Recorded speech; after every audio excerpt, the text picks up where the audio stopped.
بچوں، آج میں آپ کو کہانی سناتی ہوں جس کا نام ہے ایمانداری کا انعام۔ ایک دفعہ کا ذکر ہے کہ کسی ملک پر نہایت ہی ایماندار اور نیک بادشاہ حکومت کیا کرتا تھا۔ اس کا محل ایک دریا کے قریب تھا جس کے کنارے پر وہ روزانہ سیر کرنے کے لیے اپنے کارندوں کے ساتھ آیا کرتا تھا۔ بادشاہ کے محل کے کچھ فاصلے پر ایک مچھیرے کی جھونپڑی تھی۔ مچھیرا، اس کی بیوی اور ان دونوں کا اکلوتا بیٹا اس جھونپڑی میں رہا کرتے تھے۔ مچھیرے کا بیٹا، جس کا نام محمد عمر تھا، 10ویں جماعت کا طالب علم تھا اور وہ اپنی جماعت میں ہمیشہ اول آتا تھا۔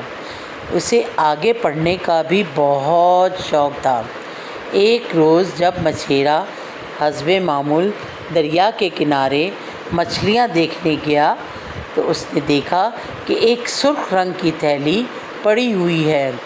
اس نے اسے اٹھایا اور جب اسے کھولا تو وہ تھیلی ہیرے جواہرات سے بھری ہوئی تھی۔ مچھیرے نے اپنا جال وہیں چھوڑا اور دوڑتا ہوا اپنی بیوی کے پاس گیا اور اس سے کہا کہ مجھے دریا کے کنارے یہ تھیلی پڑی ہوئی ملی ہے اور مجھے یہ شک ہے کہ یہ تھیلی بادشاہ سلامت کی ہے۔ اگر ہم یہ تھیلی چھپا لیں تو ہم راتوں رات امیر ہو جائیں گے۔ مچھیرے کا بیٹا یہ ساری باتیں سن رہا تھا۔ اس نے آگے بڑھ کر اپنے باپ سے کہا کہ ابا جان، ایمانداری بہترین حکمت عملی ہے۔ اس لیے ہمیں چاہیے کہ جو چیز ہمیں کسی کی بھی ملے تو اسے فوراً واپس کر دینی چاہیے۔ مچھیرا اپنے بیٹے کی باتیں سن کر بہت متاثر ہوا اور کہا کہ مجھے تم پر فخر ہے۔ دونوں باپ بیٹا بادشاہ کے محل میں گئے اور اسے وہ تھیلی پیش کر دی۔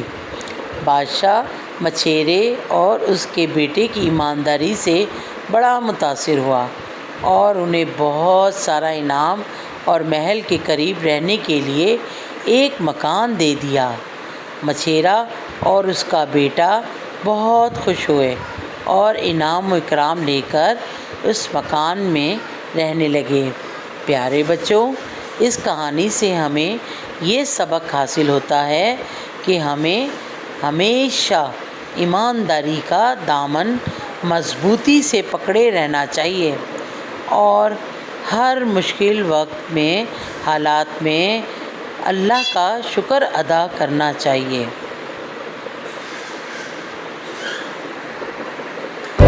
Like, share, subscribe.